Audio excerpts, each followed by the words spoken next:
Olá para você que sintoniza o Saúde no Ar, a sua dose diária de informação para uma vida melhor. Eu sou a Patrícia Tosta e a partir de agora estamos juntos trazendo informações, orientações e dicas para que você possa cuidar do seu maior bem, o seu maior patrimônio, que é a sua saúde. Todos os dias, aqui na Excelsior AM, você acompanha o Saúde no Ar ou também pode acompanhar a nossa programação, os nossos temas pelo nosso portal www.portalsaudenoar.com.br. Nos acompanhe também através das redes sociais ou mande e-mail para o nosso endereço produção@portalsaudenoar.com.br. Curta, compartilhe, sintonize, porque se é saúde, saúde no ar. Hoje falando sobre um assunto do seu interesse, tortura. Você acompanha o Saúde no Ar, aqui pela Excelsior AM, a voz do Senhor do Bonfim. E hoje, sexta-feira, nosso programa é especial, sempre trazendo um tema do interesse da comunidade, uma discussão importante. Hoje, nesse dia em que se chama a atenção, o mundo inteiro pensa, reflete sobre algo que incomoda a todos, que é o crime de tortura. Esse vai ser o assunto do Saúde em Foco desta sexta-feira, porque vamos discutir sobre os impactos físicos, psicológicos que a tortura pode trazer para a pessoa humana. Então participe, você é o nosso convidado a participar pelo telefone 3328-7666, também através do nosso WhatsApp. Esse é o Saúde no Ar, chegando agora para ficar com você. O termo tortura, segundo a primeira convenção da ONU sobre a tortura e outros tratamentos ou penas cruéis, desumanos ou degradantes, designa qualquer ato pelo qual dores ou sofrimentos agudos, físicos ou mentais são infligidos intencionalmente a uma pessoa a fim de obter informações ou confissões, de castigá-la por ato cometido ou sob suspeita de tal, de intimidar ou coagir ou por qualquer motivo baseado em discriminação de qualquer natureza. O tema aqui do Saúde em Foco de hoje, do seu programa Saúde no Ar, é exatamente esse: tortura. Vamos falar nesse dia tão importante, tão significativo de luta contra a tortura, que traz um impacto forte, significativo, tanto do ponto de vista físico, psicológico e também social. Tortura é o nosso assunto e para esse bate-papo nós convidamos, estão aqui compondo essa mesa para conversar com você, ouvinte do Saúde no Ar, Cláudio Seal, que é psicólogo, está aqui também com a gente, o professor Joviniano Neto, presidente do Grupo Tortura Nunca Mais e coordenador da Comissão Estadual da Verdade, a Inhamona de Brito, superintendente de apoio e defesa dos direitos humanos da Secretaria de Justiça, Direitos Humanos e Desenvolvimento Social do Estado da Bahia. Muito bom dia a todos, um dia realmente significativo para parar e refletir sobre essa questão da tortura. E a gente queria começar essa mesa convidando já os ouvintes a ligarem, participarem, esclarecerem suas dúvidas, perguntando pelo 3328-7666. Aí, Amanda, bom dia. Bom dia Patrícia Tosta, bom dia a todos os ouvintes da Rádio Excelsior, aos ouvintes que têm uma postura diferenciada, ouvintes participativos, que com certeza contribuirão de forma significativa no nosso debate na manhã de hoje. Joviniano, que é presidente do Grupo Tortura Nunca Mais, obrigado pela presença. Eu que agradeço, nós não podíamos deixar de lembrar esse dia e o que a Rádio Excelsior fez foi fundamental para isso. Bom dia. Bom dia, mais uma vez é um prazer estar aqui, já tive aqui em outras oportunidades e gosto muito de vir para discutir temas, principalmente um tema como esse, tão relevante para a nossa sociedade aqui atualmente. Para que a gente então possa abrir, começar essa discussão, essa mesa redonda, Yamuna, como é que a gente caracteriza, do ponto de vista da justiça, a legislação brasileira? Depois, claro, também ouvi o professor Joviniano sobre o que tem sido feito para combater, para coibir essa questão grave, e o Cláudio também, esses impactos sociais, psicológicos que a tortura pode trazer. Então, Patrícia, na introdução, nas suas palavras iniciais, você um pouco que caracterizou o crime de tortura. A gente pode até popularizar um pouquinho mais para que o ouvinte possa compreender e, inclusive, se perceber em algumas situações, em que potencialmente a prática da tortura ela se faz presente. Para você que está em casa, né? O que é a tortura? No que consiste o crime de tortura? Toda vez que uma pessoa ou que algumas pessoas são constrangidas a praticar algum ato, né? Ou também a confessar, dizer alguma coisa, tendo como referência, como base, a violência, a grave ameaça, aí a gente consegue perceber indícios da tortura, né? Além disso, além de constranger alguém a falar alguma coisa, a fazer alguma referência, a praticar algum ato, nós temos também um outro tipo de tortura, que é aquela em que a pessoa ela é constrangida, ameaçada, tem sofrimentos físicos, passa também por sofrimentos mentais por conta do seu recorte racial, por conta de sua raça, ou por causa de um pertencimento religioso, de ordem religiosa. Por exemplo, toda vez que uma pessoa ela sofre maus tratos por causa de sua raça, de sua cor, né, de sua etnia, aí a gente também tem tortura. Ou por conta do recorte religioso, aí a gente tem tortura. A outra questão é a seguinte: toda vez que uma pessoa ela é constrangida, ameaçada, passa por sofrimentos físicos ou mentais para que ela pratique um crime, né? Também temos tortura nestas situações. A lei que tipifica a tortura no nosso país, o que é isso? O que torna a tortura um crime, as práticas de tortura crime? Ela é de 1997. O crime de tortura, ele é um crime com uma atenção diferenciada por parte do nosso sistema criminal, né? A pena varia para as práticas. Tortura não tem prática comum, é algo que a gente precisa banir de nosso país, mas varia em torno de 2 a 8 anos, certo? Se for cometido em algumas situações, e inclusive gerar mortes, pode ampliar de 8 a 16 anos. Se os agentes do Estado praticarem tortura, nós também temos um aumento de pena. E um dos casos mais comuns relacionados à tortura que a gente tem, que as pessoas em geral questionam, dizem respeito, eu falo enquanto um agente de Estado, dizem respeito inclusive à própria atuação do Estado, né? Por exemplo, o Estado, ele precisa salvaguardar os interesses e as pessoas que estão sob sua tutela.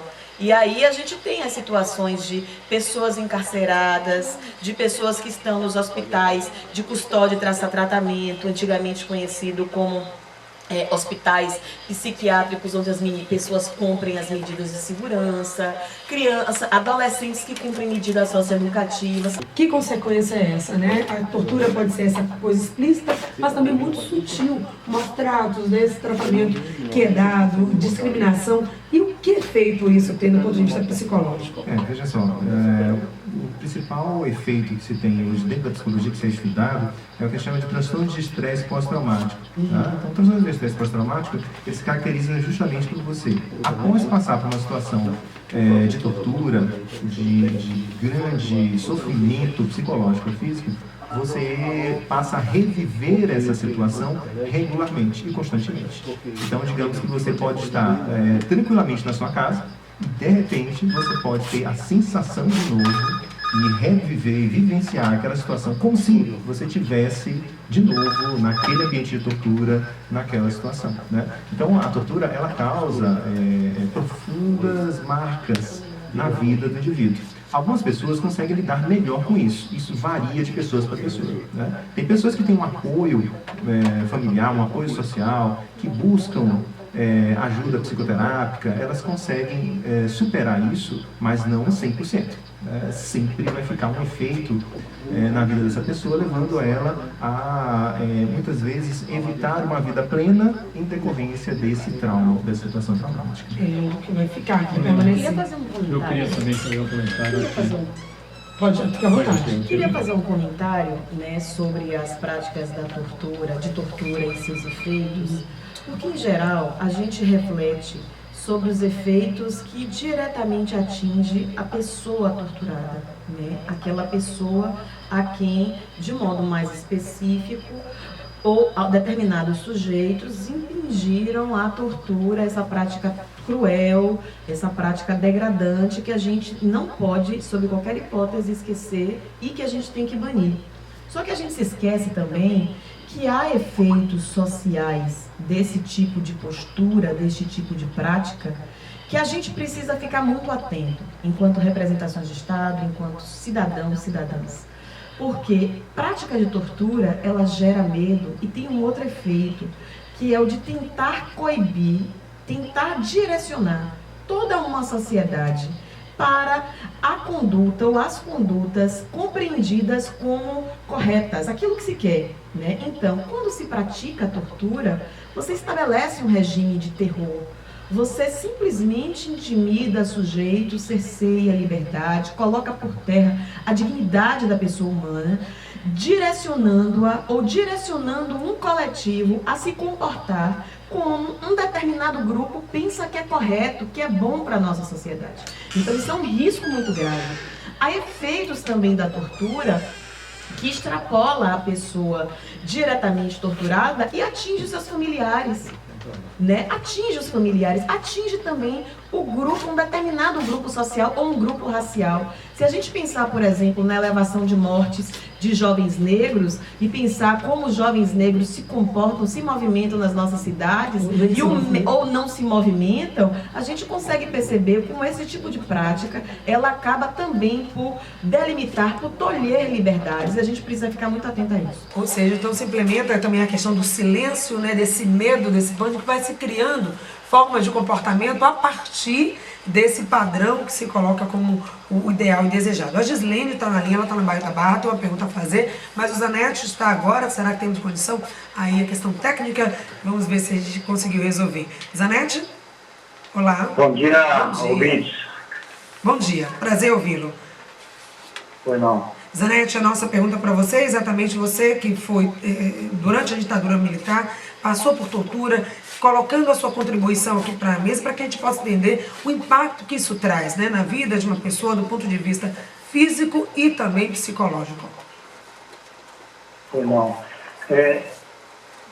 Bom, o que eu posso testemunhar, né, pelo que eu vivi e sofri, é que é um processo de absoluto isolamento e de negação total e totalitária da pessoa, né, da mente, da alma e do corpo.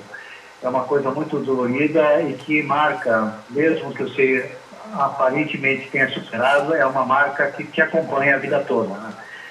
E, bom, eu vivi isso e várias pessoas viveram, vários reagiram diferentemente. O Frentito é um caso simbólico de alguém que não superou a violência da tortura, suicidando-se depois. E até hoje existe no Rio de Janeiro, São Paulo, Rio Grande do Sul, clínicas de testemunho que acompanham justamente as sequelas das pessoas vítimas da tortura. Para mim foi muito dolorido, muito difícil, passei por choques elétricos, passei por pau de arara, espancamento. É uma coisa extremamente aniquiladora da alma humana e você às vezes nem distingue mais o que está fazendo, o que está simplesmente para atender ou um objetivo de uma informação ou simplesmente o requinte do torturador. Esses torturadores geralmente são muito... eles ficam totalmente traumatizados também, piram, né, nesse processo e às vezes torturam por prazer. É uma coisa extremamente terrível no Estado que ainda traz suas marcas. Eu vi Juliano falando aí sobre esse problema, de quanto isso está presente, né? Os indígenas foram torturados, os camponeses foram torturados, quer dizer, milhares de pessoas, mais de 5 mil pessoas passaram pelas prisões no Brasil e muitos deles torturados. Então eu acho isso uma marca presente ainda, apesar do Brasil ter assinado convenções e códigos e do Comitê Brasileiro contra a Tortura do governo federal. Tudo isso ainda é pouco para a cultura dominante de obtenção de informação que acontece principalmente com a população pobre hoje no Brasil. Muito obrigada, então, Zanetti. A gente agradece essa sua participação, né? Essa sua fala que traz, exatamente não para ilustrar, mas para trazer à tona aqui nos nossos ouvintes, também na nossa mesa, essa situação, porque só quem passa pelo problema, a gente tem uma dimensão do ponto de vista jurídico, da comunicação, mas quem viveu isso é que sabe, é que sentiu de fato na pele a consequência que isso pode trazer. Muito obrigada, então, Zanetti, todos solidários aqui nessa mesa, não só o Zanetti, mas tantos grupos e comunidades que você citou, que passam, que sofrem por esse crime.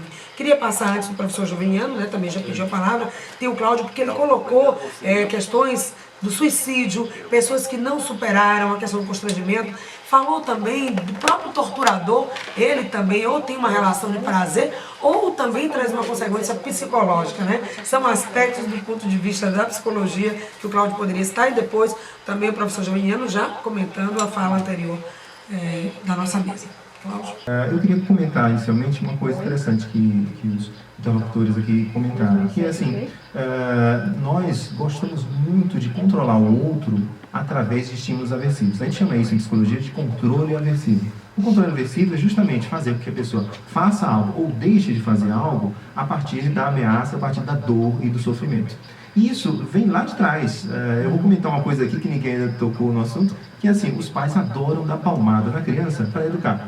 Né? E quando a gente fala assim, olha, não deve dar palmada, deve educar, não, mas uma palmadinha educativa. Né? Então isso já começa na nossa sociedade a ideia de que o controle aversivo, que o uso de algum nível de sofrimento para... Os castigos também. Os castigos, exatamente. Tanto para fazer com que a pessoa faça algo ou deixe de fazer, está presente na nossa sociedade, sempre vai estar. Por quê? Porque o efeito disso é imediato. Na hora que você faz uma tortura, a pessoa imediatamente ela responde. Isso faz com que a pessoa queira repetir de novo a ação.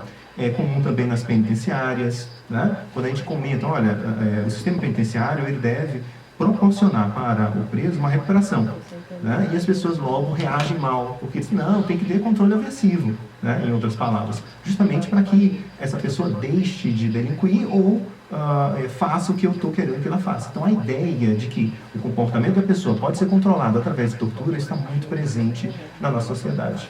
E aí o que ele comentou, uma coisa importante, né, a questão do suicídio, né, como eu já disse, muitas pessoas que não têm um apoio adequado, elas não conseguem suportar reviver a tortura constantemente. Isso é muito aversivo, isso é insuportável para a pessoa. Muitas vezes ela busca mesmo o suicídio.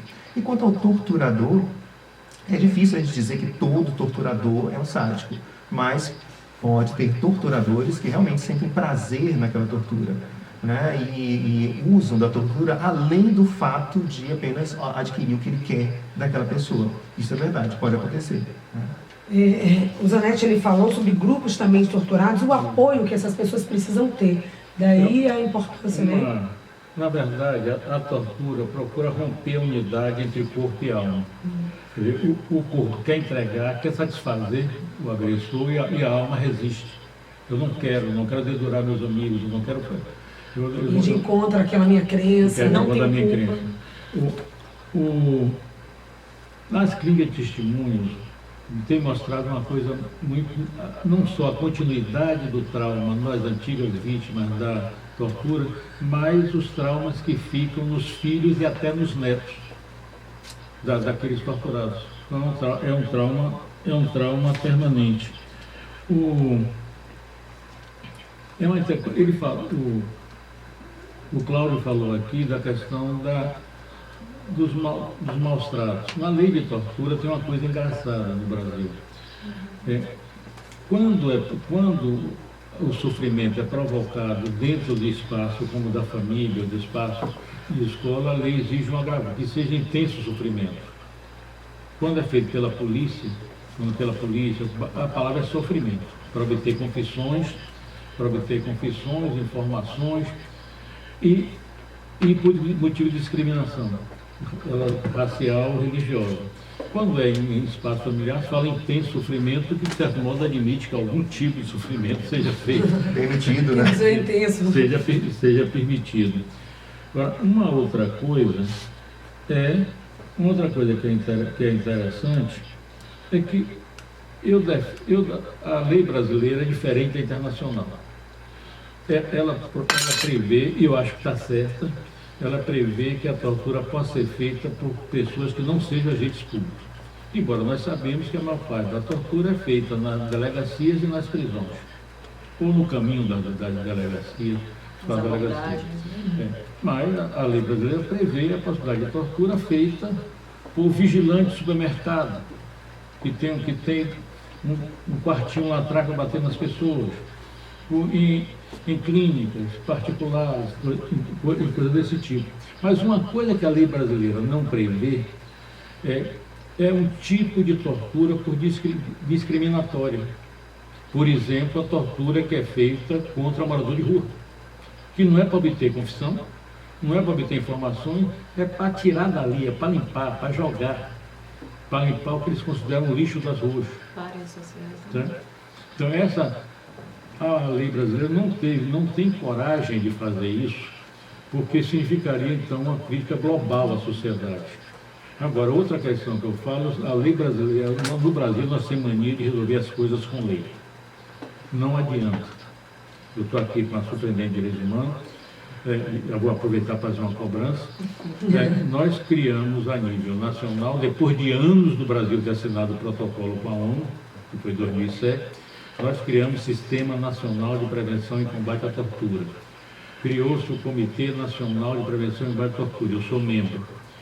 Esse comitê fez, como está previsto, uma seleção de peritos que vão ter poder legal, com mandado de entrar em qualquer local de privação de liberdade para verificar como está e representar as próprias autoridades para corrigir. Nós estamos, na Bahia, nós temos um Comitê Estadual de Prevenção e Combate à Tortura. E esse comitê já propôs há mais de um ano a criação de um sistema similar na Bahia, Sistema Estadual de Prevenção e Combate à Tortura. Até hoje não temos.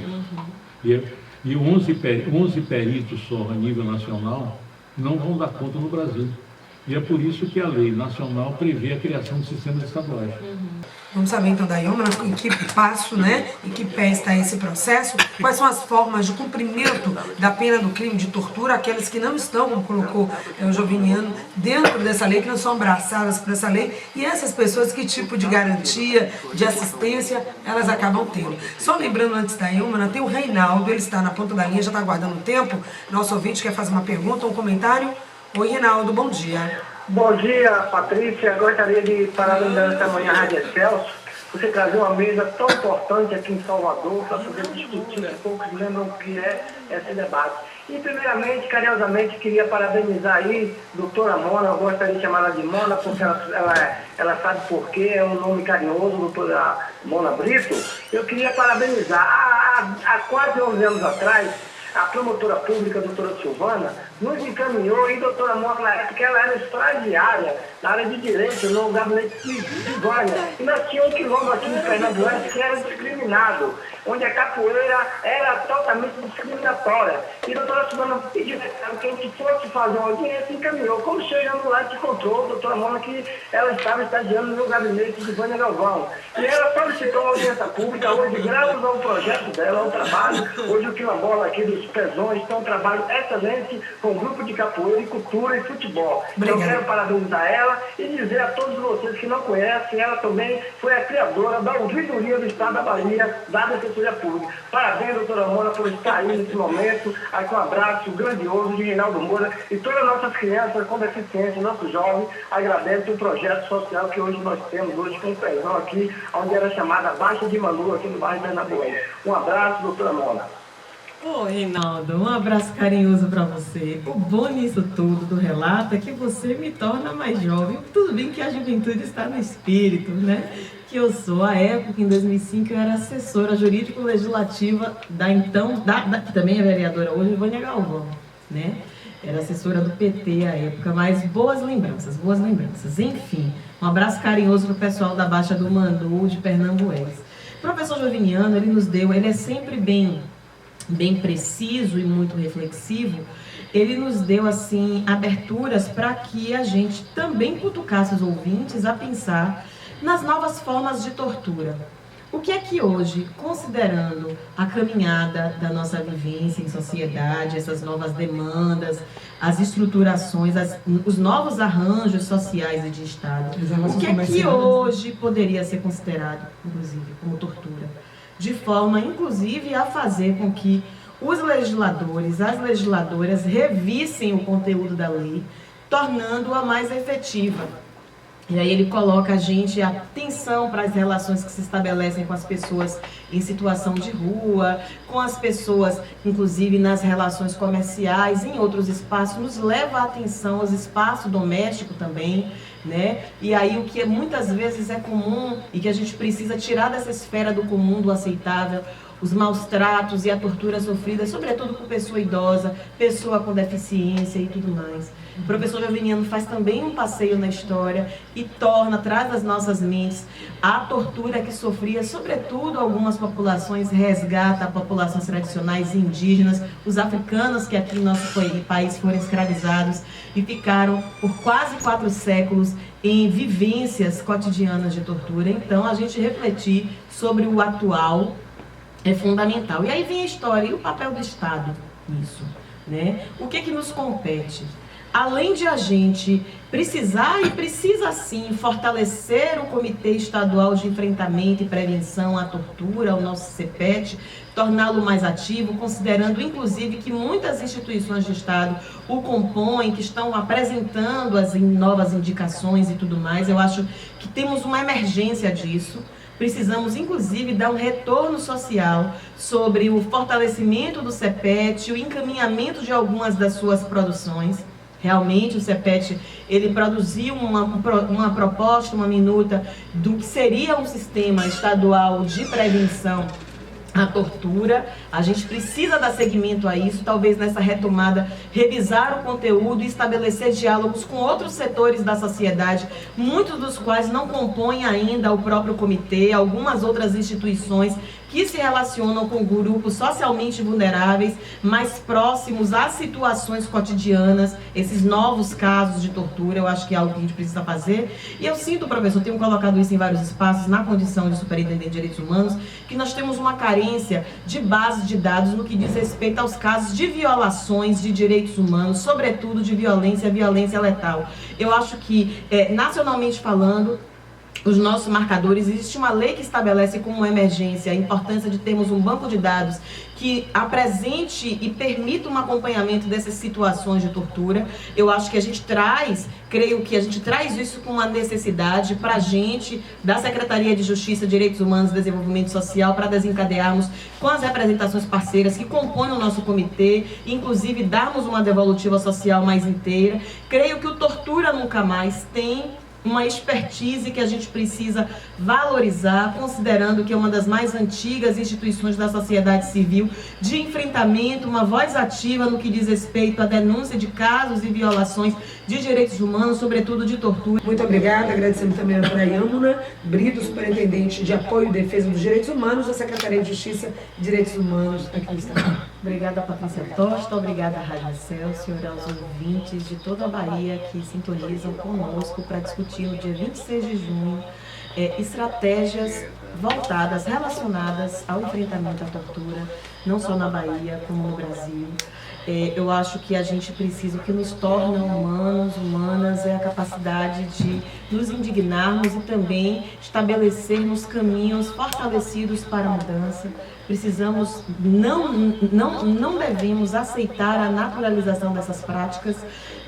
É importante também divulgar aqui o número de um Disque Denúncia Nacional, que é o Disque 100, que já tem um módulo específico para denunciarmos casos de tortura. Se vocês virem situações que se assemelharem, não precisa ter a comprovação, foi ou não foi tortura, abram a boca, denunciem, para que as instituições de Estado, elas possam cumprir o seu papel. Muito obrigada, Rádio Excelsior, pela oportunidade de esclarecermos um pouquinho mais, trazermos mais informações sobre o assunto aos ouvintes de toda a Bahia. Obrigada a todos que fizeram com a gente o programa Saúde no Ar, que tem esse compromisso com a vida, com a qualidade de vida e com a saúde. Tortura nunca mais, esse foi o nosso assunto de hoje. Muito obrigado, um ótimo final de semana. Até segunda-feira.